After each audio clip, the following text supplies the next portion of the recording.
Buenas tardes, esta es una clase, la primera clase que vamos a grabar aquí en el Instagram de la cátedra para tratar un tema común a, por supuesto, la materia de obligaciones y también a la materia de daños, y que también tiene sus repercusiones en derecho del consumo, que consiste ni más ni menos que en la teoría general del incumplimiento, en una caracterización general de lo que es el incumplimiento en el sistema del Código Civil y Comercial.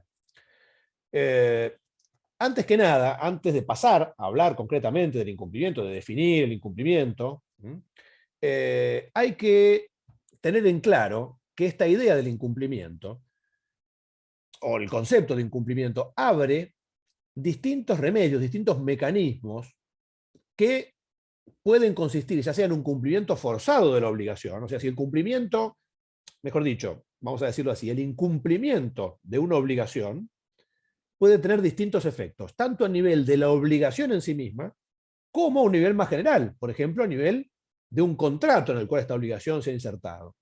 Entonces, si hablamos del incumplimiento, considerando solo una obligación aisladamente, valga la redundancia, aisladamente examinada, bueno, el incumplimiento va a abrir la puerta, por ejemplo, al cumplimiento forzado, regulado por el Código Civil y Comercial, en el artículo 730, donde nos dice que el acreedor puede obtener el cumplimiento forzado por el propio deudor, por distintos mecanismos que luego se estudiarán, por ejemplo, las astreintes, o eventualmente el embargo de la cosa si está en poder del deudor, etcétera, etcétera, por un tercero a costa del deudor, o finalmente obtener, dice, digamos erradamente, emplea esta expresión, obtener del deudor las indemnizaciones correspondientes. En realidad no se trata ahí de una indemnización, sino que se trata del mismo objeto que se debía, ¿no?, de la misma prestación, del mismo plan de prestación debido, que se transforma en su equivalente dinerario. O sea que en vez de deber la prestación originalmente comprometida, originalmente debida, el deudor debe ahora su equivalente dinerario, el valor, el contravalor dinerario de esa prestación. Esto resulta claro, entre otras cosas, del propio concepto de obligación, ¿no? Cuando el artículo 724 define la obligación, termina diciendo que la obligación faculta ante el incumplimiento, dice, a obtener forzadamente la satisfacción del interés del acreedor, ¿no? Y bueno, obviamente una de las formas de satisfacción forzada de este interés es obtener el valor de la prestación, que no es una indemnización de daños, pese a lo que erróneamente, desde el punto de vista técnico, dice el inciso C de este artículo 730. Entonces, a nivel de la obligación, tenemos estos primeros efectos que consisten en bueno, el cumplimiento forzado de la obligación en cualquiera de estas variantes, de estos matices. Ahora, si pasamos ya al contrato, es decir, el incumplimiento de una obligación que se enmarca en un contrato, dependiendo del tipo de contrato, podemos tener distintos efectos, además, por supuesto, del cumplimiento forzado de la obligación. Acá se complejiza, hay efectos a nivel del contrato en sí mismo. Por ejemplo, puede haber lugar a lo que el código denomina saneamiento, que se resume en dos institutos tradicionales del derecho, que son la evicción y los vicios redimitorios, ¿no? La evicción se presenta en aquellos casos en los cuales alguien transmitió un derecho con un defecto, hay un defecto en el derecho transmitido, y entonces quien obtuvo ese derecho puede eventualmente accionar contra el transmitente y también contra los antecesores en la cadena, digamos, precisamente de transmisión de ese derecho desde el originante del derecho hasta el adquirente final, siempre y cuando se trate de contratos onerosos, celebrados a título oneroso. En el caso de los vicios ocultos, se trata de defectos que tiene la cosa, que la hacen impropia para su destino, y en ese caso, bueno, se pueden eventualmente ejercer ciertas acciones propias de los vicios ocultos que pueden resumirse muy genéricamente en la llamada acción redimitoria, dejar sin efecto el contrato, o antes el código anterior preveía otra clásica acción que se llamaba quanti minoris, que implicaba una reducción del precio y que ahora en el Código Civil y Comercial se convirtió en una acción para la reparación del defecto. También, tratándose de contratos, el incumplimiento puede dar lugar a la excepción de incumplimiento contractual, es decir, la posibilidad de que el acreedor contractual, frente al incumplimiento de su deudor, diga, bueno, yo, por supuesto estamos hablando de contratos bilaterales, ¿no?, donde hay prestaciones recíprocas, ambas partes asumen obligaciones la una frente a la otra. Entonces, bueno, el otro no cumple, yo tampoco cumplo, ¿no? Usted no cumplió, bueno, yo tampoco cumplo mi obligación. Esa es la excepción de incumplimiento contractual en el sentido clásico, y ahora está también la posibilidad en el Código Civil y Comercial de una norma que se denomina tutela preventiva contractual. Existe la posibilidad de adelantarse al incumplimiento del otro, y cuando hay ya constancias muy concretas de que el otro incumplirá, aún no ha incumplido, pero incumplirá en el futuro, puedo también dejar de cumplir mi prestación, por ejemplo, cuando el otro ya me ha anunciado que no va a cumplir, ¿no? Entre otros casos. Y finalmente el incumplimiento, cuando reúne ciertas características, lo que el Código Civil y Comercial denomina un incumplimiento esencial, da derecho también a la resolución del contrato, es decir, a dejar sin efecto el contrato. O sea que el incumplimiento de la obligación, hemos visto que tiene ciertos efectos a nivel de la obligación como vínculo jurídico aisladamente considerado. Ahí aparece la posibilidad básicamente del cumplimiento forzado, artículo 730 del Código Civil y Comercial. Aparece, si el incumplimiento lo analizamos a nivel de la teoría general del contrato, y siempre que se trate de ciertos tipos de contrato, por ejemplo, contratos onerosos, o contratos bilaterales, bueno, aparece la posibilidad del saneamiento, la excepción de incumplimiento contractual y la resolución, eventualmente.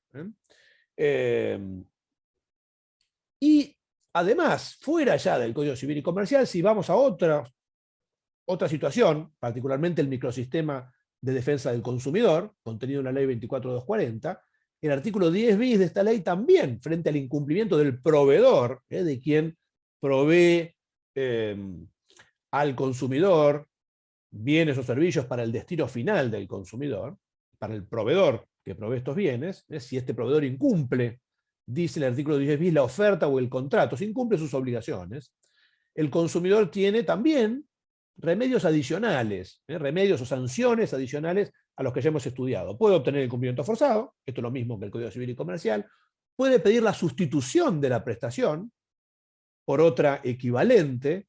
Bueno, esta no me sirve, la sustituyo por otra, que por supuesto comercializa el mismo proveedor, y puedo también resolver el contrato con alguna diferencia con la resolución que está contenida en el Código Civil y Comercial, la resolución del derecho común. Y además de todas estas sanciones, remedios o efectos jurídicos del incumplimiento, ejecución forzada de la obligación, diversos efectos respecto del contrato en sí mismo, efectos adicionales en el contrato en el contrato de consumo o en el derecho del consumo, aparece también en cualquiera de estas posibilidades la facultad del acreedor de adicionar a cualquiera de estos reclamos un reclamo de daños y perjuicios, de pedir la reparación de los daños que el incumplimiento le causó. Esta reparación de los daños puede ser sumada a cualquiera de estas otras opciones. Por ejemplo, puedo pedir el cumplimiento forzado de la obligación y la reparación de los daños. Puedo pedir el saneamiento y la reparación de los daños. Ahí hay un sistema especial, pero de todos modos puedo hacerlo. Puedo pedir la resolución contractual y la reparación de los daños. Puedo pedir la sustitución de la prestación en el derecho del consumo, por ejemplo, y la reparación de los daños. Y también puedo pedir autónomamente la reparación de los daños sin necesidad de ejercer ninguna otra acción, solo pedir un resarcimiento, nada más que eso, ¿no? O sea que la acción en reparación de daños y perjuicios, lo que se llama propiamente la responsabilidad civil, que no es otra cosa que la obligación de indemnizar el daño, en este caso que estamos hablando de responsabilidad contractual, causado por el deudor al acreedor como consecuencia del incumplimiento de la obligación, esa acción de daños y perjuicios puede ejercerse también de manera autónoma o asociada a alguna otra de las que hemos visto. Pero por supuesto que no debe confundirse, y esto es muy importante, la posibilidad de ejecutar forzadamente la obligación, de pedir el cumplimiento de la obligación, con la posibilidad de pedir los daños y perjuicios derivados de ese incumplimiento. Y esto lo ejemplifico para que se entienda fácilmente con, por ejemplo, un contrato en el cual yo he adquirido un vehículo, pongamos que he adquirido un automotor, y llegado el plazo estipulado, el vendedor no me entrega el automotor. Bueno, en ese caso, yo tengo diversas opciones, como acabamos de estudiarlo frente al incumplimiento. Una de ellas puede ser pedir la ejecución forzada. Voy al juez y digo, señor juez, condene al deudor a entregarme el vehículo. Si por alguna razón la ejecución forzada en especie, es decir, de la misma prestación, se ha tornado imposible, o si yo no tengo ya más interés en esto, tema que se verá más adelante, puedo eventualmente incluso pedir el valor de la prestación. En vez de pedir la ejecución forzada específica, por ejemplo, entrégueme el auto, pido el valor del auto. Artículo 730, inciso C. Todavía no estamos hablando de daños y perjuicios, estamos hablando de la ejecución forzada de la obligación, que consiste en obtener la prestación que se me debía, o eventualmente incluso su equivalente dinerario, que no deja de ser un cumplimiento forzado. Artículo 730, inciso C. En todos estos casos de ejecución forzada de la obligación, al acreedor le basta con, mejor dicho, ante todo, comprobar su calidad de acreedor. Mire, por ejemplo, acá está el contrato por el cual este señor me había vendido el auto. Soy acreedor. Y con alegar el incumplimiento, salvo las obligaciones de no hacer, donde el código expresamente dice es el acreedor el que debe probar que el deudor hizo lo que no debía hacer, porque si no, habría una prueba diabólica en cabeza del deudor. Pero en los demás casos, en principio, el acreedor, para pedir el cumplimiento forzado de la obligación, le basta con decir, bueno, pruebo mi carácter de acreedor y alego el incumplimiento. Y es el deudor el que debe probar el cumplimiento. No, mire, yo cumplí, entregué el auto, acá está el recibo, acá está, ¿no? Bueno, los hechos que acreditan que efectivamente lo entregué, ahí está en poder del acreedor, ¿no? Entonces yo puedo pedir el cumplimiento forzado, que como estamos diciendo, nada tiene que ver con los daños y perjuicios. Además de eso, de pedir, por ejemplo, en nuestro ejemplo, valga la redundancia, la entrega del auto, yo puedo pedir los daños y perjuicios que me generó el incumplimiento. Si, por ejemplo, el auto yo lo iba a destinar a un uso comercial, como remiso, como taxi, bueno, tendré un lucro cesante. Entonces no solo podré pedir a título de cumplimiento forzado la entrega del auto, el cumplimiento de la prestación, sino que además podré pedir daños y perjuicios. Daños y perjuicios, el daño que me generó el incumplimiento. Estos daños y perjuicios, en este caso el lucro cesante, por ejemplo, mire, yo habría ganado tanto dinero por día, como si hubiera podido tener el auto a tiempo y lo hubiera podido emplear como taxi, como remis, he perdido ese dinero, lo reclamo a título de daños y perjuicios, responsabilidad civil.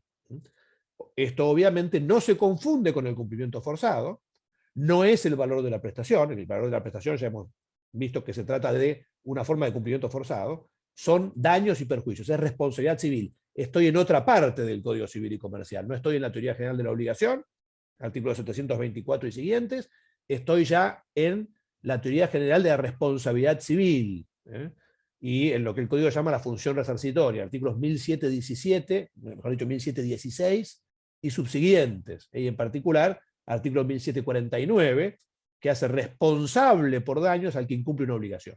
Y esa es la norma en la cual se funda la responsabilidad obligacional del deudor que ha incumplido, que por supuesto, además de cumplir la obligación, además de eventualmente verse sometido a una acción por resolución del contrato o a las otras sanciones que hemos estudiado, puede verse sometido a un pedido de daños y perjuicios o de responsabilidad civil. Ahora bien, cuando el acreedor demanda al deudor por responsabilidad civil, a diferencia de lo que sucedía cuando pedía el cumplimiento forzado de la obligación, ahí no le va a bastar con demostrar su calidad de acreedor, sino que va a tener que probar él, el acreedor, para obtener los daños que reclama, va a tener que probar el incumplimiento, el daño y la relación causal entre el incumplimiento y el daño. Es decir, que ahí aparecen elementos adicionales que debe probar el acreedor. Y esto diferencia de manera muy notoria la acción de cumplimiento forzado de la obligación, ¿no? En nuestro ejemplo, yo pido el auto. ¿Qué tengo que acreditar? Simplemente mi carácter de acreedor. Mira, acá está el contrato y no me lo entregó.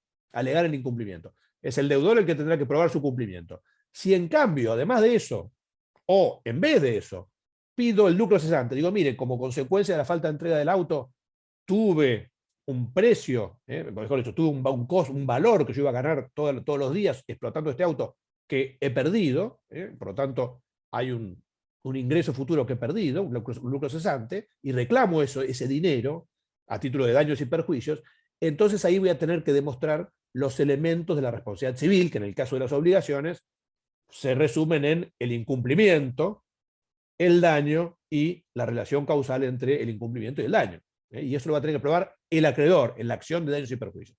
Por eso es muy importante diferenciar frente a un incumplimiento de qué tipo de acción se trata, qué es lo que está pretendiendo el acreedor, porque según que pretenda, lo que va a tener que probar va a ser distinto. Ahora, el común denominador de todas estas sanciones, remedios, consecuencias del incumplimiento, como se las quiera llamar, pasa precisamente por la existencia de un incumplimiento. El común denominador de todos estos efectos es el incumplimiento de una obligación, que puede dar lugar a toda esta variada gama que va a estar en manos del acreedor, según los casos, ¿no? Incumplimiento forzado, eventuales efectos sobre el contrato y acciones de daños y perjuicios, que como dijimos incluso hasta pueden combinarse, ¿no? Pero el elemento central, digamos, el elemento necesario en todos los casos para que procedan estas sanciones, consiste en que haya un incumplimiento del deudor, más allá de quién deba aprobar el incumplimiento en el caso concreto, si es el acreedor o es el deudor. Ya hemos dicho que cuando se trata de ejecución forzada, en principio al acreedor le basta con alegar el incumplimiento. Cuando se trata de una acción de daños, el acreedor tiene que probar el incumplimiento. No importa quién deba aprobarlo, lo que importa es que tiene que haber un incumplimiento para que puedan generarse estos efectos jurídicos que hemos mencionado. Y entonces esto nos lleva ahora sí al estudio del incumplimiento. ¿Cuándo hay incumplimiento? ¿Qué es el incumplimiento? Incumplimiento de una obligación en todos los casos, ¿eh?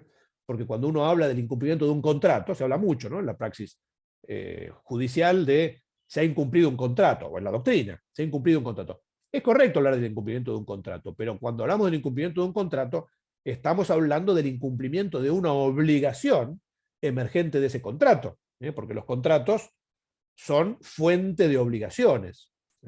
El principal efecto de los contratos consiste en generar obligaciones, y son esas obligaciones que los contratos generan las que son susceptibles de ser incumplidas. Entonces, cuando uno dice, fulano incumplió tal contrato, en nuestro ejemplo, el vendedor del auto incumplió el contrato, ¿qué está diciendo? Que incumplió una obligación que había surgido de ese contrato, que era la de entregar el auto.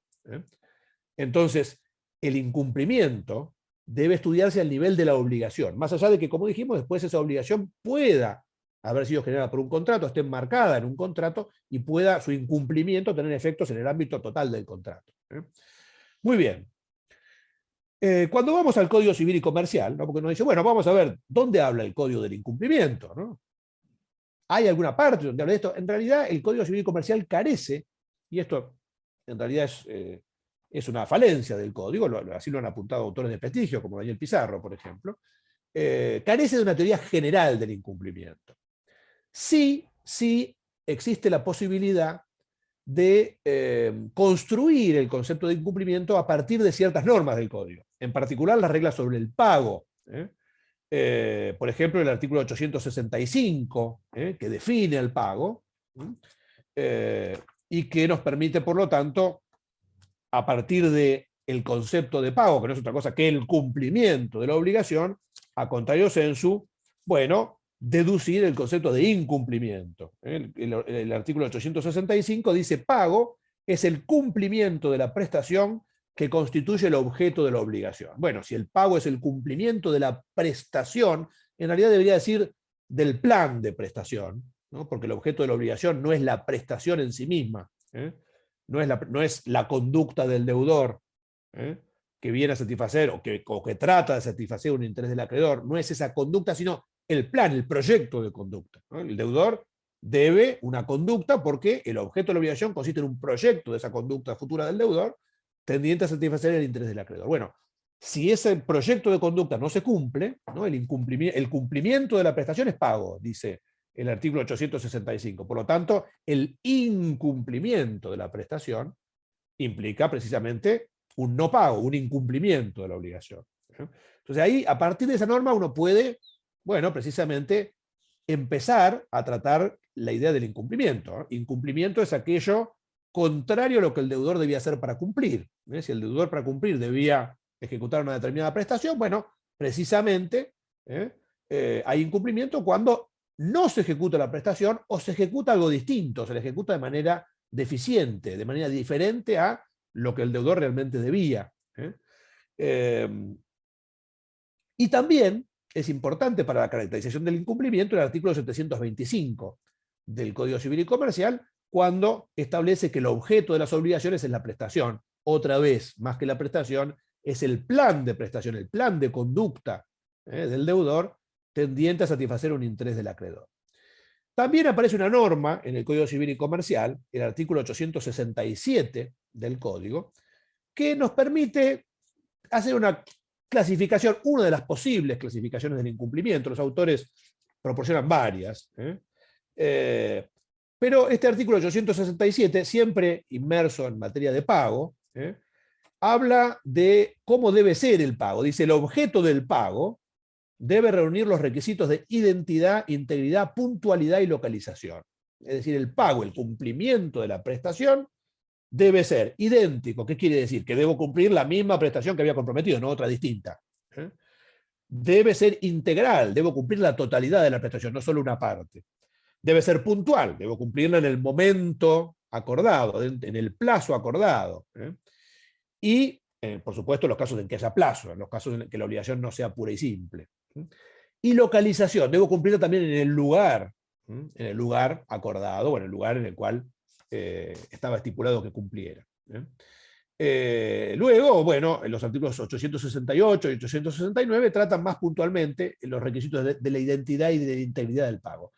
Y más adelante, el 871, el tiempo del pago. Entonces, a partir de estos conceptos, a partir de estas ideas, ¿no? ¿Qué requisitos debe reunir el pago? Uno podría clasificar el incumplimiento. Recordemos que a partir del concepto de pago, contrariamente, a contrario censo, se construye el concepto de incumplimiento. Si el pago es el cumplimiento de la prestación, el incumplimiento es el no pago, es decir, la falta de cumplimiento de la prestación o la falta de cumplimiento exacto de la prestación. Y acá viene la clasificación que podemos hacer del incumplimiento. Puede haber ante todo un incumplimiento absoluto, que implica no cumplir de modo alguno la obligación, un incumplimiento absoluto. Puede también haber el incumplimiento absoluto además no solo es no cumplir de modo alguno, sino no cumplir de modo alguno en casos en los cuales ya no es posible materialmente cumplir, por ejemplo, porque hay una imposibilidad de cumplimiento imputable al propio deudor. Por ejemplo, el deudor destruyó la cosa que debía entregar. El auto, ese auto específico, con ciertas características especiales que habíamos comprometido que el deudor debía entregarme, bueno, el deudor lo destruye, lo incendia, para no entregármelo. Ahí hay un incumplimiento absoluto, porque hay una imposibilidad de pago, una imposibilidad de cumplimiento imputable al deudor. Entonces yo ya no puedo obtener el cumplimiento en especie. Podré, sí, como hemos dicho, acudir al cumplimiento por equivalente al valor de la prestación, pero ya el cumplimiento específico no lo puedo obtener, por lo tanto hablamos de incumplimiento absoluto. También puede ser, es posible que todavía sea materialmente posible el cumplimiento, todavía me puedan entregar el auto materialmente, pero yo como acreedor haya perdido totalmente el interés en ese cumplimiento, por distintas razones. Por ejemplo, porque, en fin, necesitaba el auto para un propósito muy concreto que ya he cumplido de otra manera y entonces ya no me sirve más. Estoy, por supuesto, dando un ejemplo hipotético.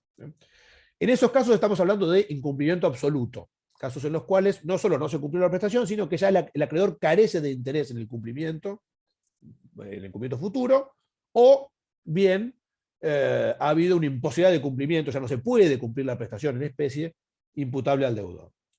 También es posible hablar de cumplimiento parcial o incumplimiento parcial, casos en los cuales se me da solo una parte, el deudor cumple una parte de la prestación, no la totalidad, y ahí se viola el principio de la integralidad del pago.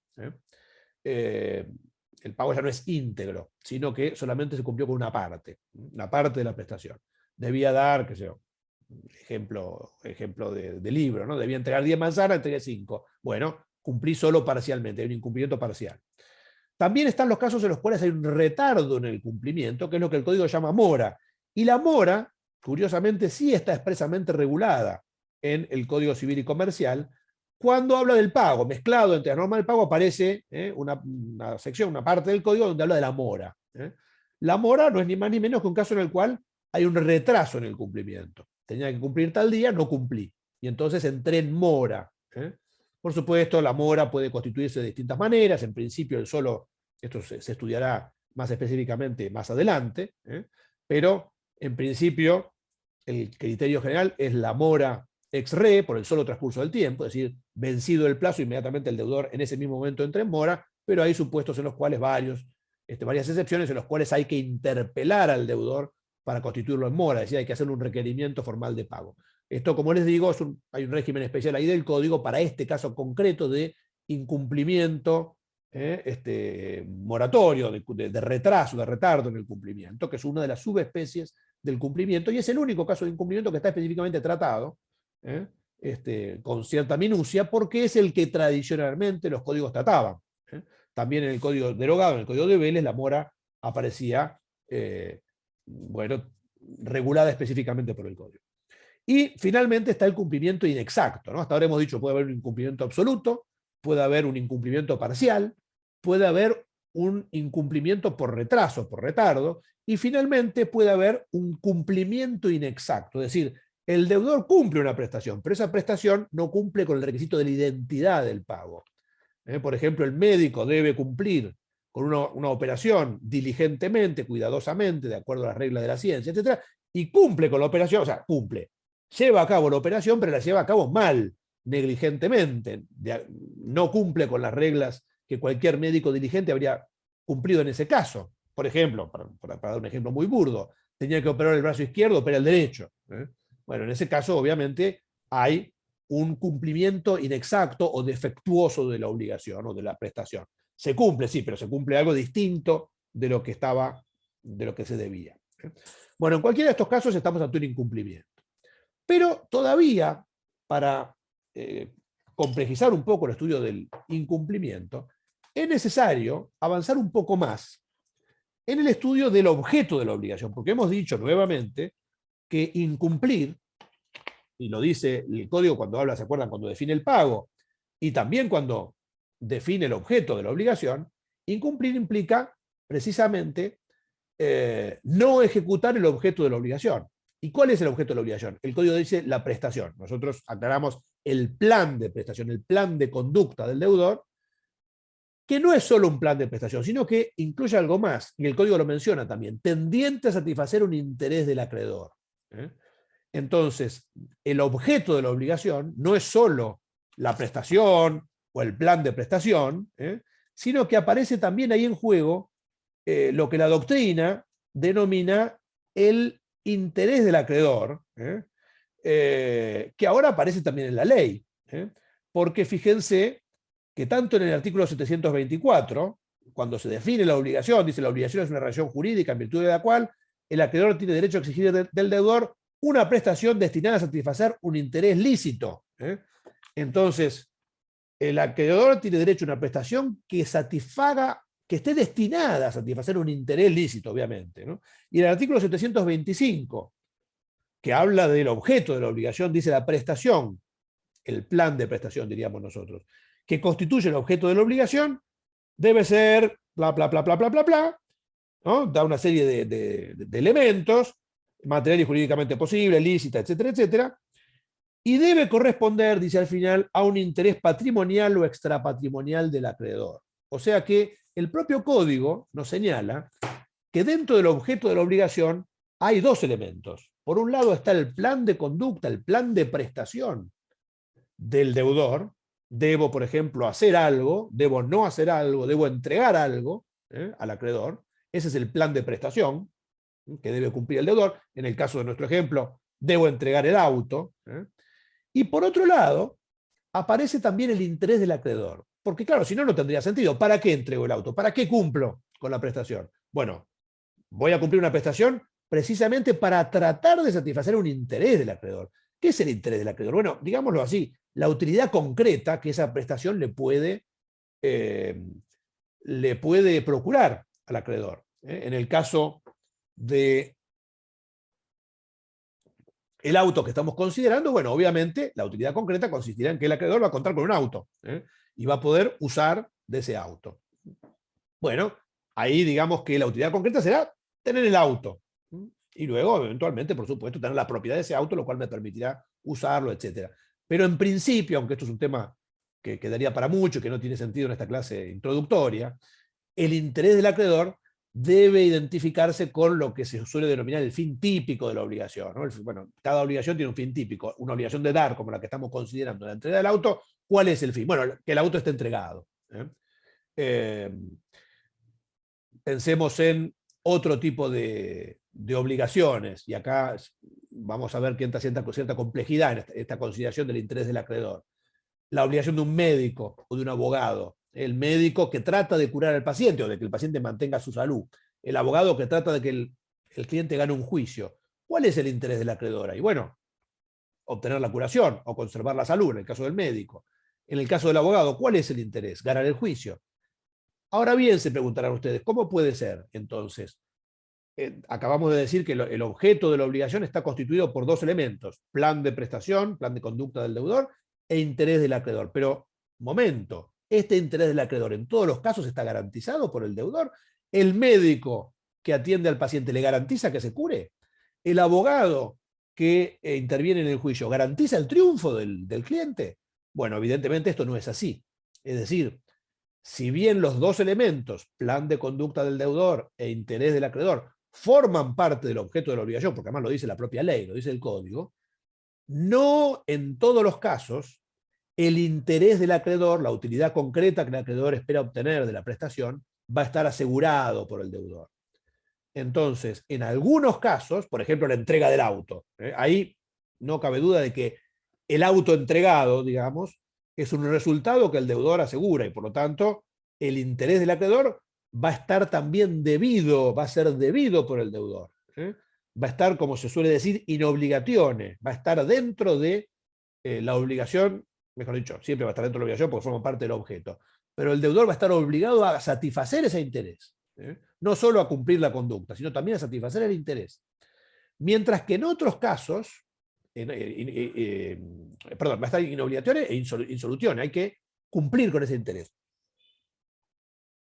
Mientras que en otros casos, ese interés va a ser contingente, aleatorio. ¿En qué casos? Bueno, en el caso del el médico o del abogado.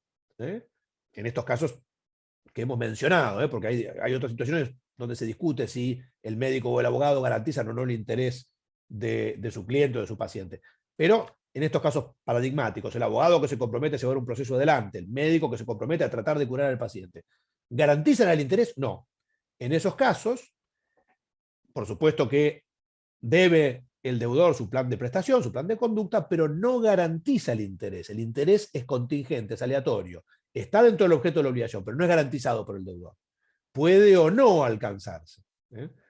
Entonces, claro, ¿cómo hacemos para saber si estamos ante un caso o ante el otro caso? Bueno, ahí aparece una clasificación muy relevante, empleada desde hace muchísimos años por los juristas, hace casi un siglo, que consiste en la clasificación en el distingo de las obligaciones de medios y obligaciones de resultado. Y esta clasificación, que nos viene importada de la doctrina francesa, pero que ha tenido muchísimo éxito en el derecho comparado, por lo menos en el derecho comparado de la familia continental europea, el derecho codificado de Europa y de los países que han seguido esa tradición, particularmente los países latinoamericanos, por ejemplo. En estos sistemas, la clasificación de las obligaciones de medios y de resultado ha tenido gran aceptación, y en nuestro país esto es así a punto tal que hoy el Código Civil y Comercial específicamente la contempla. Y entonces la segunda parte de esta exposición, ahora vamos a finalizar esta primera parte con esta consideración, y la segunda parte de esta exposición va a estar destinada a tratar someramente esta distinción entre obligaciones de medios y de resultado, porque esta distinción es la que nos va a permitir ver qué tiene que hacer el deudor para cumplir en cada caso. Ya sabemos que en todos los casos el deudor va a tener que ejecutar un plan de prestación, pero la pregunta es, ¿y además va a tener que satisfacer el interés del acreedor? Bueno, depende. ¿Depende de qué? Depende de si la obligación es de medios o si la obligación es de resultado. Si la obligación es de medios, no va a haber una garantía del resultado, una garantía de satisfacción del interés del acreedor. Si la obligación es de resultado, nuestro ejemplo de la entrega del auto, entonces sí va a haber una garantía de que el deudor sí o sí tiene que alcanzar esa finalidad que satisface el interés del acreedor. Por lo tanto, como le dije recién, en la segunda parte de esta exposición estudiaremos esta clasificación y la forma en que es regulada en el Código Civil y Comercial. Muchas gracias y enseguida nos vemos con la segunda parte. Buenas tardes, empezamos aquí la segunda parte de esta clase sobre el incumplimiento. Me remito muy brevemente a lo que dijimos en la primera parte. Hablamos de que el incumplimiento es el común denominador de una serie de remedios, sanciones, efectos que el ordenamiento jurídico asigna o pone, digamos, como una suerte de menú a disposición del acreedor frente a un fenómeno único que es el incumplimiento de una obligación. Y estos efectos pueden consistir en la ejecución forzada, en ciertos efectos en los contratos, en la posibilidad de pedir daños y perjuicios, distintos efectos, distintas sanciones, distintos remedios, como se suele decir ahora frecuentemente, influidos por una locución que viene del common law, remedies, pero bueno, como sea, el común denominador de todas estas sanciones o remedios es la existencia del incumplimiento de una obligación. Entonces habíamos entrado a considerar qué es el incumplimiento de una obligación, habíamos concluido que la clave está en el objeto de la obligación. El objeto de la obligación, de acuerdo al Código Civil y Comercial, es una prestación, debería decir un plan de prestación, un plan de conducta del deudor, tendiente a satisfacer un interés del acreedor, y habíamos dicho que entonces hay dos elementos dentro de ese objeto de la obligación: el plan de conducta del deudor, el interés del acreedor, y que por supuesto incumplir implica, bueno, no cumplir con este objeto, no cumplir con el plan de conducta, y a veces no satisfacer el interés del acreedor. Por supuesto que el deudor siempre está obligado a cumplir con su plan de conducta, con su prestación. Ahora, a veces también está obligado a satisfacer el interés del acreedor y a veces no. Y habíamos quedado ahí, y habíamos dicho que qué es lo que nos define en qué casos el acreedor garantiza el interés del acreedor, el resultado, la utilidad práctica que para el acreedor tiene esa prestación, y en cuáles casos no. Bueno, ¿qué criterio nos guía para establecer esto? Bueno, la clasificación de las obligaciones en obligaciones de medios y obligaciones de resultado. Esta clasificación, como les dije al final del módulo anterior, es una clasificación que tiene ya casi 100 años, que viene del derecho francés, de la obra de un autor, se popularizó por lo menos a partir de la obra de un autor muy, muy relevante, René de Moog, en cuyo Tratado de las Obligaciones, en el tomo 5, aparece la clasificación de las obligaciones de medios y de resultado, que luego será mundialmente famosa y que, como dije, es muy empleada en la Argentina, lo era antes del Código Civil y Comercial, enormemente empleada por la mayoría de la doctrina y por la jurisprudencia en particular, y a partir del código está directamente en la letra de la ley. Entonces es muy importante entrar a estudiar esta clasificación, porque es una clasificación que nos dice cuándo hay cumplimiento y cuándo hay incumplimiento. Volvamos a recordar esta idea. El incumplimiento de la obligación es la piedra de partida, la piedra de toque, es la llave que le permite al acreedor usar una serie de remedios jurídicos, una serie de efectos para lograr el cumplimiento de la obligación, para eventualmente suspender su prestación en un contrato, para lograr el cumplimiento de la resolución del contrato, para obtener, por ejemplo, en el derecho del consumo la sustitución de la prestación, para pedir daños y perjuicios. En todos los casos la clave ahí es que haya un incumplimiento. Y entonces, bueno, hay un incumplimiento en la medida en que no se ejecute el plan de prestación tendiente a satisfacer el interés del acreedor, en la medida en que el objeto de la obligación, este plan de conducta del deudor, no sea cumplido. En la medida en que haya, por lo tanto, para decirlo de manera obvia, hay incumplimiento cuando no hay cumplimiento. Y esto nos remite a la pregunta de, bueno, ¿y cuándo hay cumplimiento? ¿Cuándo hay pago? ¿Qué tenía que hacer el deudor para cumplir? Y esta pregunta es la que viene a responder la clasificación de las obligaciones en obligaciones de medios y obligaciones de resultado. Esta clasificación de las obligaciones fue, como les dije, expuesta por primera vez por de Moog, y vamos a hacer un breve estudio de la clasificación, porque es ese estudio el que nos va a permitir entender, bueno, cómo fue evolucionando esta idea y cómo llega hoy en día a ser reflejada en el código y qué características tiene esta distinción entre obligaciones de medios y obligaciones de resultado. El primero, como les dije, en sistematizarla, se ha dicho con razón que anteriormente en la obra de de Moog ya había autores que habían hablado de esta diferencia. Por ejemplo, y particularmente en Italia, Osti, un gran jurista italiano, en un trabajo famosísimo del año 1918, ya había insinuado, más que insinuado, había hablado de que había casos en los cuales el deudor responde sin ninguna culpa por la sola falta de un resultado. Pero digamos que a partir de Moog la clasificación se populariza. Y bueno, entonces, ¿qué es lo que dice de Moog?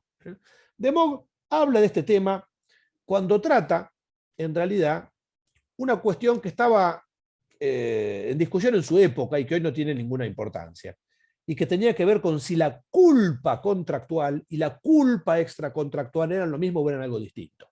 Estamos hablando de principios del siglo XX, donde todavía se consideraba que la responsabilidad civil estaba fundada en la culpa, y se discutía si la responsabilidad contractual y la responsabilidad extracontractual eran iguales, eran distintas, cuáles eran las semejanzas y las diferencias entre la responsabilidad contractual y la responsabilidad extracontractual, y en ese marco, la mayoría de la doctrina, o un sector importante de la doctrina francesa, decía la culpa contractual es distinta de la culpa extracontractual. Y esta diferencia en la configuración de cada culpa, bueno, implicaba o fundaba una diferencia de régimen entre la responsabilidad contractual y la responsabilidad extracontractual.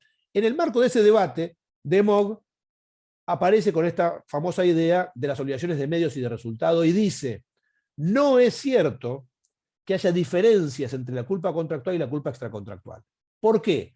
Porque en los dos casos hay situaciones en las cuales, podríamos traducirlo de esta manera al día de hoy, se responde sin culpa por un mero resultado, y otras situaciones en las cuales se responde porque hay una culpa del deudor o del responsable.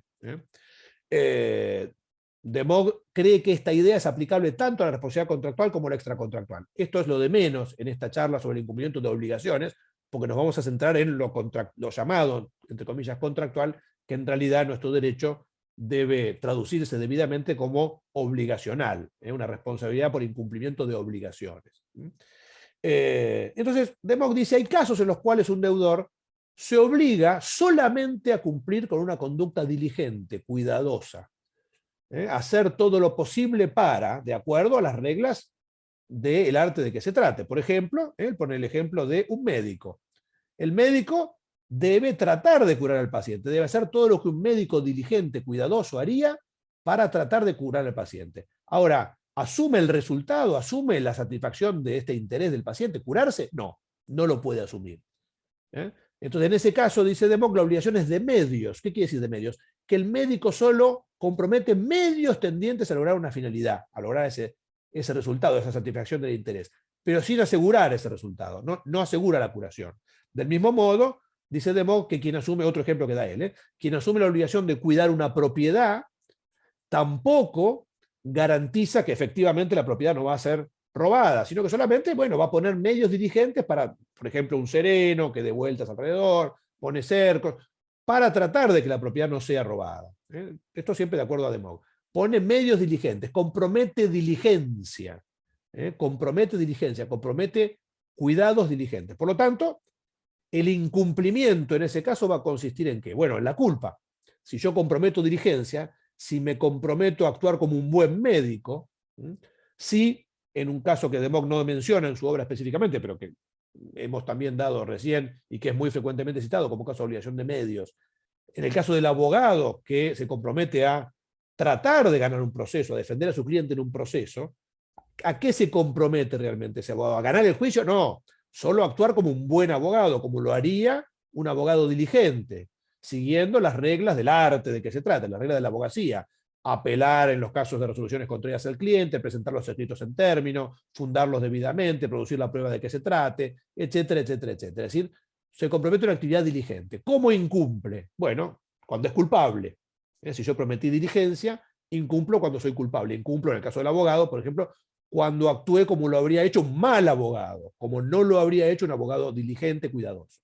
Por lo tanto, en la obligación de medios, con esto me estoy adelantando un poco, en principio, y por lo menos en lo que tiene que ver con la ejecución defectuosa de la obligación, el incumplimiento equivale a la culpa. Porque si comprometí diligencia, actuar diligentemente, tendiente a lograr un resultado, curación en el caso del médico,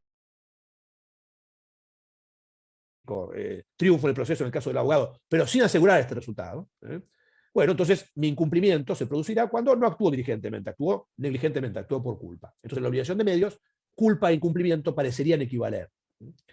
En la obligación de resultado, en cambio, dice De Moog, no basta con la diligencia, sino que el deudor compromete un resultado, compromete, diríamos nosotros, la satisfacción del interés del acreedor. De Moog da diversos ejemplos que todavía hoy en día son válidos. Quien se compromete a construir un edificio, por ejemplo, es el primer ejemplo que da y es el ejemplo totalmente pertinente.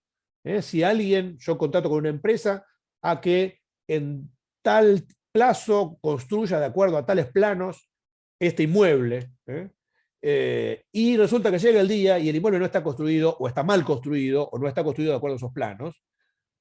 Bueno, ¿qué ocurrió? ¿Hay incumplimiento? Sí, por supuesto. ¿Es necesario demostrar la culpa? No. Basta con la constatación de que el resultado que se había comprometido no está cumplido. Ahí, en estas obligaciones llamadas de resultado, son los casos en los cuales el deudor se compromete no solo a hacer lo posible para satisfacer el interés del acreedor, sino se compromete a satisfacer ese interés.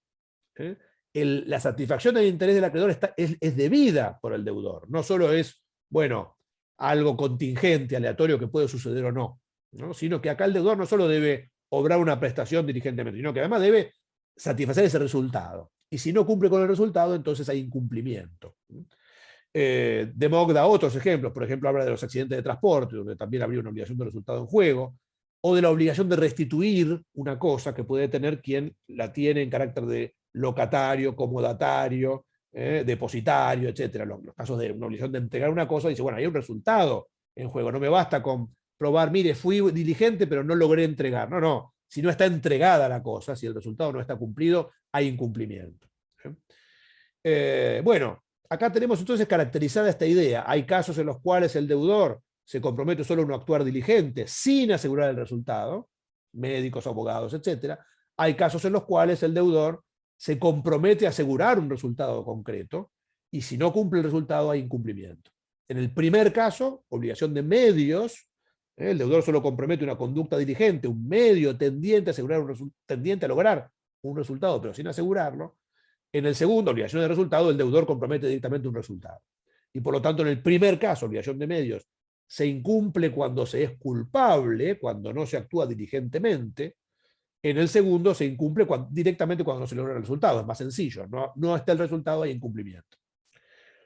Ahora bien, más allá de lo que pensaba de Moog, la teoría de De Moog y la clasificación de las obligaciones de medios y de resultados fue interpretada de manera distinta con el correr del tiempo.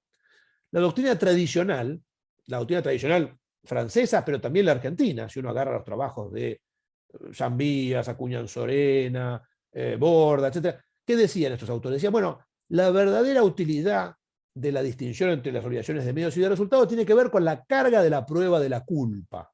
En la obligación de medios, médicos, abogados, etc., el acreedor, el paciente o el cliente, deberá probar la culpa para que haya responsabilidad o para que haya incumplimiento, digamos así, del deudor.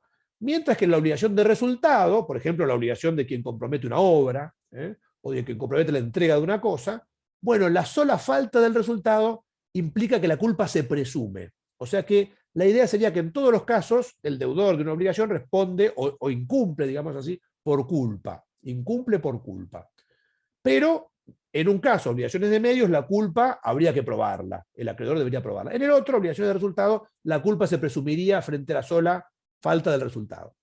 Esta primera noción, con el correr de los años, fue reemplazada por otra idea, según la cual lo que está en juego en la distinción entre obligaciones de medios y de resultados no tiene que ver con quién debe probar la culpa o con una cuestión de cargas probatorias de la culpa, sino que tiene que ver con el fundamento mismo de la responsabilidad, con el factor de atribución. Esta teoría es la que a la época de la sanción del Código sostenía la mayoría de la doctrina argentina y es la que aparece, de hecho, explícita en el Código. ¿Qué dice esta teoría? Dice, no, en realidad lo que está en juego en la clasificación de las obligaciones de medios y de resultado no es quién prueba la culpa, sino si se responde o no por culpa. Si se responde por culpa o si se responde sin culpa. Es decir, si la responsabilidad es subjetiva u objetiva. O mejor, sí, lo digo bien, si la responsabilidad del deudor es subjetiva o es objetiva. Será subjetiva en las obligaciones de medios, médicos, abogados, etc. ¿Por qué? Porque ahí, como hemos dicho, si el deudor comprometió diligencia, comprometió actuar de manera cuidadosa, incumple cuando es culpable, cuando actúa negligentemente. Entonces, ahí la responsabilidad se fundará en un factor subjetivo, la culpa. En cambio, cuando el deudor compromete un resultado, constructor de una obra, el deudor de una cosa cierta, etcétera, etcétera, bueno, cuando el deudor compromete un resultado, su responsabilidad se deslinda de la culpa. La culpa, como decía Bustamante Alsina hace ya mucho tiempo, queda fuera de cuestión en la obligación de resultado. Se responde por la sola falta del resultado y por lo tanto la responsabilidad es objetiva porque prescinde de la culpa. Entonces, para la mayoría de la doctrina, la clasificación de las obligaciones en de medios y de resultado tendría por fundamental interés el de deslindar el criterio de responsabilidad del deudor. El deudor respondería por culpa en las obligaciones de medios, respondería sin culpa en las obligaciones de resultado. Esto que les estoy mencionando aparece en el artículo 1723 del Código Civil y Comercial, que se refiere específicamente a estos casos y que dice lo siguiente. Cuando de las circunstancias de la obligación o de lo convenido por las partes surge que el deudor debe obtener un resultado determinado, su responsabilidad es objetiva. O sea que, saben que el código parecería tomar partido por esta segunda teoría, es decir, si el deudor comprometió un resultado, entrega de una cosa, entrega de una obra, obligación de no hacer, bueno, en todos esos casos, la responsabilidad del deudor es una responsabilidad objetiva. El deudor responde sin culpa. Estamos pensando entonces en la responsabilidad por daños del deudor. Responde sin culpa. En cambio, en las obligaciones de medios, el deudor responde con fundamento en la culpa, porque para cumplir tenía que ser diligente, incumplió porque fue negligente, hay una culpa, responde con fundamento en su culpa, la responsabilidad sea subjetiva. Hay una tercera teoría, que es la que adopta actualmente el profesor Bueres, y también hemos adherido a esta teoría con el profesor Sáenz en nuestro tratado de derecho de daños.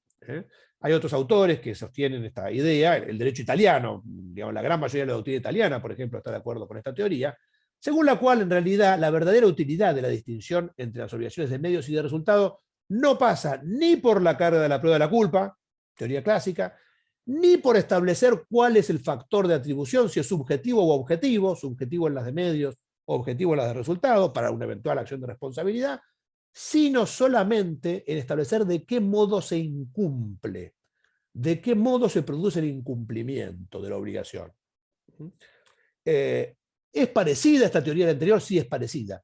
Pero mientras que la segunda de las teorías que mencionamos, la que parecería reflejar el código, pone el acento solamente en la responsabilidad civil, en qué factor de atribución se aplica, cuál es el criterio para ser responsable al deudor, la culpa en las obligaciones de medios, el solo incumplimiento del resultado en las de resultado, esta tercera concepción dice, no, lo importante no es eso, no es en base a qué criterio responde el deudor. El deudor en la responsabilidad por incumplimiento de obligaciones responde siempre porque incumplió. Es decir, hay un solo criterio de responsabilidad que es objetivo, netamente, que es el incumplimiento. El deudor responde porque era deudor y la obligación está incumplida. Esto es suficiente para que haya responsabilidad del deudor. No se necesita empezar a pensar como sí sucede en la responsabilidad extracontractual, ¿no? A ver si responde por culpa, si responde por riesgo, si responde por lo que fuere. No es necesario. El deudor responde porque era deudor y hay incumplimiento. Ese es el único criterio más que suficiente para que la ley le atribuya al deudor una serie de consecuencias que pueden pasar por el cumplimiento forzado de la obligación, por la resolución del contrato, lo que fuere, ya lo hemos visto, o también por el pago de daños y perjuicios. Pero en todo caso, digamos que el fundamento por el cual se puede atribuir la responsabilidad al deudor cuando se trata de daños y perjuicios es que incumplió. Ya está. Es un fundamento objetivo y único el incumplimiento. Y entonces, ¿para qué sirve la clasificación de las obligaciones en de medios y de resultados? Para ver de qué modo se incumple. En las obligaciones de medios, el deudor incumple porque fue culpable. Por lo menos cuando se trata de la defectuosa ejecución de estas obligaciones, ¿no? Cuando efectivamente el deudor entra a cumplir, cuando el cirujano entra a operar y opera mal, cuando el abogado interviene efectivamente en el proceso y actúa como un mal abogado. Ahí la defectuosa ejecución de una obligación de medios equivale a la culpa. Entonces ahí requiero demostrar la culpa para demostrar el incumplimiento. Mientras que en la de resultado, el incumplimiento se materializa por la sola falta de resultado. Son dos maneras distintas de demostrar el incumplimiento. Ahora, demostrado el incumplimiento, ese incumplimiento es el punto de partida para un montón de efectos que ya hemos visto, entre ellos la responsabilidad civil, pero también para los otros efectos, para la ejecución forzada de la obligación, para la resolución del contrato, etcétera, etcétera. Entonces, y cuidado, agrego algo más. No es cierto que siempre que haya una obligación de medios, la del médico, la del abogado, el criterio para ver si hay cumplimiento o incumplimiento sea la culpa. Esto sucede cuando el deudor efectivamente entró a prestar, entró a cumplir la prestación. Cuando el abogado, como ya dijimos, efectivamente se presentó en el proceso, cuando el médico fue a operar. Ahora, en los otros casos, cuando hay un incumplimiento absoluto, por ejemplo, o cuando hay un mora, el médico no fue el día de la operación. El abogado dijo, sí, voy a presentarme en el juicio. Nunca se presentó.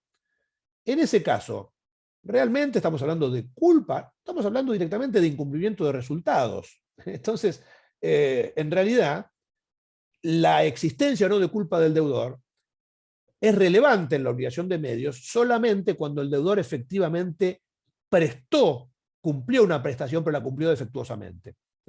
Ahí la culpa va a caracterizar el incumplimiento. En todos los demás casos de incumplimiento de una obligación de medios, cuando el deudor cumple defectuoso, cuando el deudor no cumple directamente, incumplimiento absoluto, ya no hay más interés del acreedor, etc.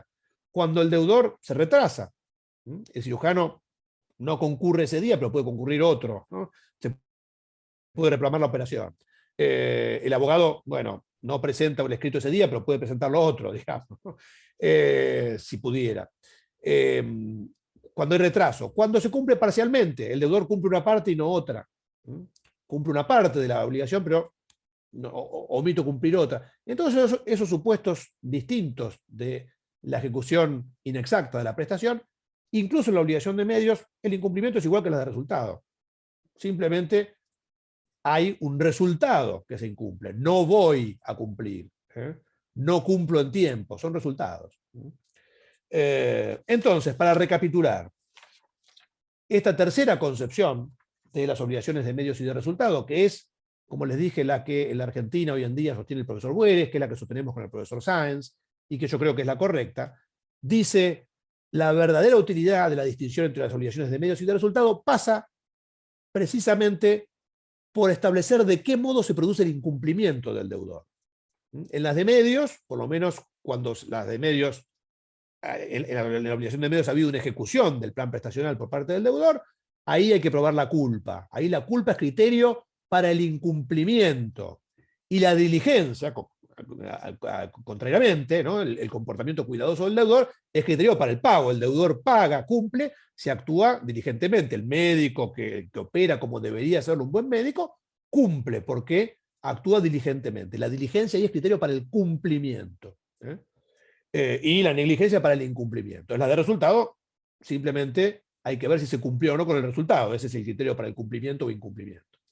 Ahora, una vez que hay incumplimiento, si yo pido daños y perjuicios sobre la base de ese incumplimiento, lo que se llama el factor de atribución, es decir, el criterio por el cual ese incumplimiento es imputado al deudor, es ni más ni menos que el incumplimiento mismo.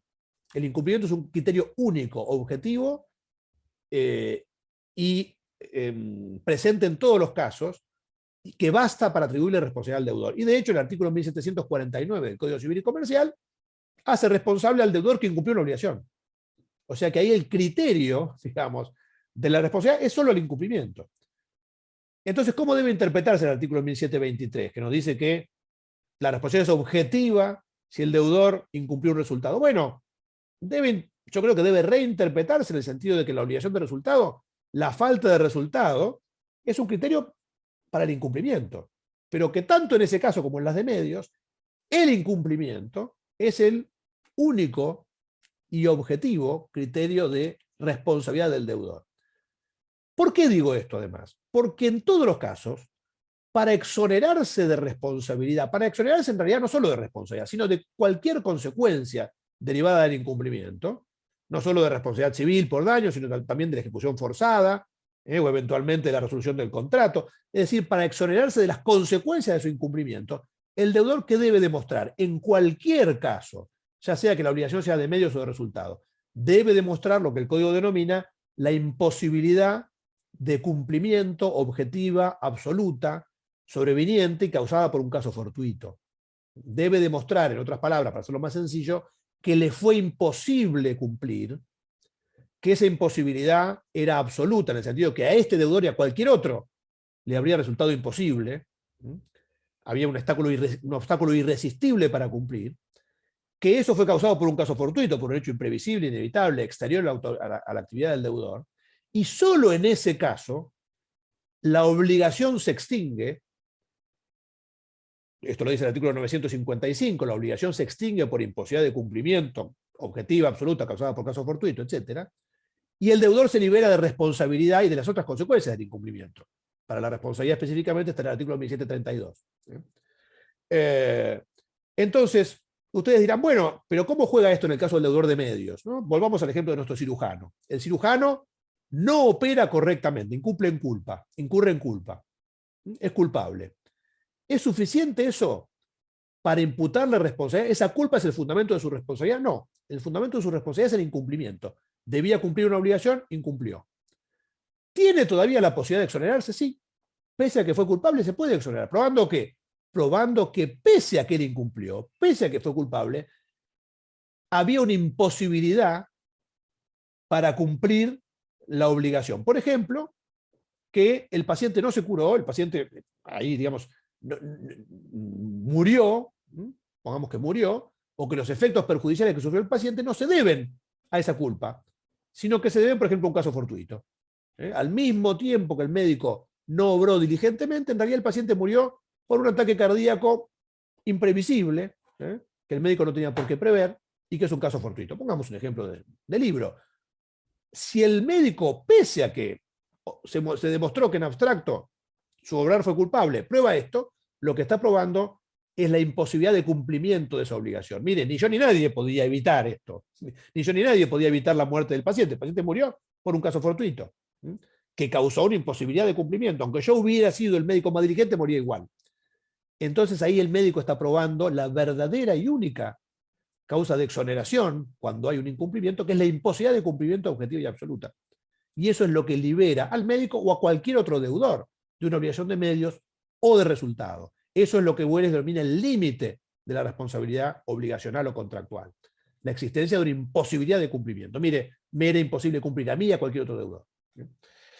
En el Código Civil y Comercial, entonces aquí están expuestas las tres teorías acerca de para qué sirve la distinción entre las obligaciones de medios y de resultados. La primera, ya abandonada, decía para la prueba de la culpa. La culpa debe ser probada en las obligaciones de medios, se presume las de resultados. Esa teoría está descartada tanto por la ley como por la doctrina. La segunda teoría dice no, las obligaciones de medios y de resultados tienen que ver con algo que se relaciona fundamentalmente con uno de los posibles efectos del incumplimiento, la responsabilidad por daños. El factor de atribución, a qué título se le imputa responsabilidad al deudor. En las de medios a título de culpa, en la de resultado por el simple incumplimiento del resultado, por garantía o por lo que se quiera, digamos, el factor, como se quiera llamar ese factor de atribución, incumplimiento del resultado. La tercera teoría, la que yo creo correcta, dice, no, esto no tiene que ver con una cuestión de factor de atribución, que en todo caso es algo que se piensa solo a los efectos de la responsabilidad por daños. Y acá estamos hablando del incumplimiento como punto de partida para un montón de situaciones, no solo los daños, ¿no? Tiene que ver la distinción con de qué manera se incumple la obligación. En las obligaciones de medios, en principio, para probar el incumplimiento hay que probar la culpa del médico, del abogado, etc. En las obligaciones de resultado, para probar el incumplimiento, basta comprobar la frustración del resultado. En los dos casos, si estamos hablando de responsabilidad civil, el criterio de la responsabilidad, el factor de atribución, es el incumplimiento de sí mismo. Y en cualquier supuesto, para desligarse de las consecuencias de su incumplimiento, y esto ya no es algo que diga esta tercera teoría, sino algo que está en la ley, el deudor deberá demostrar que el cumplimiento de la obligación, pese a que él incumplió, pese a que no logró el resultado, la obligación de resultado, o pese a que obró con negligencia la obligación de medios, el cumplimiento de la obligación le era imposible a él y a cualquier otro. Por ejemplo, vamos a una obligación de resultado ahora, tenía que transportar una cosa de un lugar a otro en cierto tiempo. Y la única vía posible de transporte en ese lapso era un puente que se derrumbó. Y entonces, bueno, puedo transportarla, pero voy a tardar más tiempo, porque tengo que tomar otra ruta, por ejemplo, ¿no? Y porque no tengo, bueno, incluso si acudía a otros medios más sofisticados, por ejemplo, el alquiler de un helicóptero, bueno, tardaría más. Vamos por un ejemplo un poco de gabinete. Entonces, estoy demostrando que una imposibilidad de cumplimiento objetiva y absoluta causada por caso fortuito que me impidió cumplir la obligación, a mí y a cualquier otra persona puesta en ese lugar. Otro ejemplo más claro. Tengo que entregar una cosa cierta, también obligación de resultado, una cosa precisa, un libro incunable que he conseguido y que debo entregar el día de mañana al acreedor. Y tengo tan mala suerte que el lugar donde tengo guardado ese libro, que está muy bien guardado, muy bien custodiado, es destruido por un incendio causado por un caso fortuito, un rayo, que genera un incendio forestal de magnitudes y que quema el lugar donde el libro estaba guardado. Ahí también me es imposible. ¿Se incumplió el resultado? Sí, por supuesto. El libro no fue entregado. Ahora, ¿puedo exonerarme? Sí, puedo exonerarme demostrando esto, que ni yo ni nadie estaba en condiciones de cumplir porque hubo un caso fortuito que causó una imposibilidad de cumplimiento objetiva y absoluta, y esto me desliga de cualquier consecuencia del incumplimiento, la responsabilidad por daños, pero también la ejecución forzada de la obligación y también la resolución del contrato, etcétera, etcétera. Bien, un par de cuestiones más relacionadas con esto para ir cerrando este tema, este primer acercamiento a la distinción entre las obligaciones de medios y de resultado y a la teoría del incumplimiento. En el Código Civil y Comercial, la distinción entre obligaciones de medios y de resultado aparece recurrentemente, no solo en el artículo 1723 que mencionamos, que dice que cuando el deudor debe un resultado, la responsabilidad es objetiva, sino que aparece en el artículo 774, cuando se habla de las obligaciones de hacer, en el 1008 o en el 1026, que hablan de cierta clase de contratos sobre bienes ajenos o promesa de derecho ajeno, en el 1252, que habla de los contratos de obra y de servicios, y también en materia de responsabilidad civil, en el artículo 1768, que habla de la responsabilidad de los profesionales liberales y dice que responden subjetivamente, o sea que la obligación es de medios, salvo que hayan comprometido un resultado concreto. O sea, y otra vez la ley distingue, bueno, si solo comprometieron diligencia, y en principio presume que los profesionales liberales, como el médico, como el abogado, como en principio el escribano, aunque ahí aparecen varias obligaciones más de resultado, como eventualmente el arquitecto, etcétera, etcétera, asumen en principio obligaciones de medios, salvo que hayan comprometido un resultado. Y ahí la obligación es de resultado. O sea que la distinción entre obligaciones de medios y de resultado está en la ley. Está incorporada a la ley. Y es una distinción útil para ver qué tenía que hacer el deudor para cumplir y por lo tanto para ver si cumplió o no. Dos cuestiones más. Una relacionada con la carga de la prueba. La distinción entre obligaciones de medios y de resultados, ya lo hemos dicho, no es útil para establecer quién debe probar. En todos los casos es el acreedor, según la acción de que se trate, tendrá que probar el incumplimiento del acreedor o el deudor. Si pido el cumplimiento forzado, lo expliqué en el primer tramo de esta clase, si pido el cumplimiento forzado de la obligación, al acreedor le bastará comprobar su carácter de acreedor, y será el deudor en principio el que deberá demostrar que cumplió. Si en cambio el acreedor pide daños y perjuicios, en principio será el acreedor el que debe demostrar el incumplimiento, ya sea el incumplimiento del resultado en la obligación de resultado o la culpa del deudor en la obligación de medios. Pero puede haber casos, particularmente las obligaciones de medios, donde se invierta la carga de la prueba de la culpa. Esto no obsta que la obligación siga siendo de medios. ¿Por qué? Porque lo que se prometió fue diligencia. No importa quién tenga que probar después si se cumplió diligentemente o negligentemente la obligación. Es una cuestión de cargas probatorias. La obligación sigue siendo de medios, no importa quién tenga la carga de la prueba. Y finalmente, y con esto vamos cerrando, ¿cómo sabemos finalmente cuándo una obligación es de medios y de resultados? Hasta ahora nos queda claro, ¿no? En un caso se debe diligencia, obligación de medios, tendiente a asegurar un interés del acreedor, pero sin garantizar este interés, sin garantizar la curación, sin garantizar el triunfo en el proceso, etc. En el otro debo resultados. ¿Cómo sabemos cuando estamos en un caso y en el otro? Porque en los ejemplos que dimos parece claro, pero ¿qué criterio general podemos adoptar?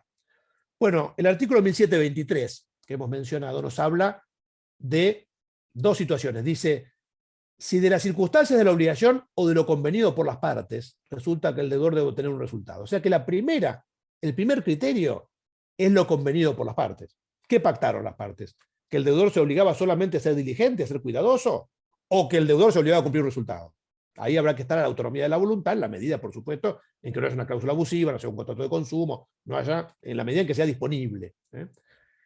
Pero, por supuesto que el mayor problema no se plantea en los tribunales cuando las partes dijeron exactamente a qué se obligaba el deudor, a medios o resultados, sino en los casos en los que no queda muy claro. Y ahí hay que interpretar lo que el código llama las circunstancias de la obligación. ¿Y cómo interpretamos esas circunstancias de la obligación? Bueno, ahí suele decirse, las obligaciones de dar y las obligaciones de no hacer son obligaciones de resultado. Si yo tengo que entregar algo o tengo que no hacer algo, bueno, es evidente que la sola falta de entrega o el cumplimiento de aquello que yo me había obligado a no cumplir, ya de por sí implica la violación de un resultado. O sea que en esos dos casos tenemos obligaciones de resultado. El problema se aparece en las obligaciones de hacer, donde puede haber obligaciones de medios y puede haber obligaciones de resultado. Por ejemplo, el médico o el abogado, en principio, asumen obligaciones de medios, obligaciones de hacer, de medios. El constructor de una obra, que también tiene una obligación de hacer, asume, sin embargo, una obligación de resultado. Entonces, ¿cómo sabemos ahí en la obligación de hacer si la obligación es de medios o de resultado? ¿Cuál es el criterio?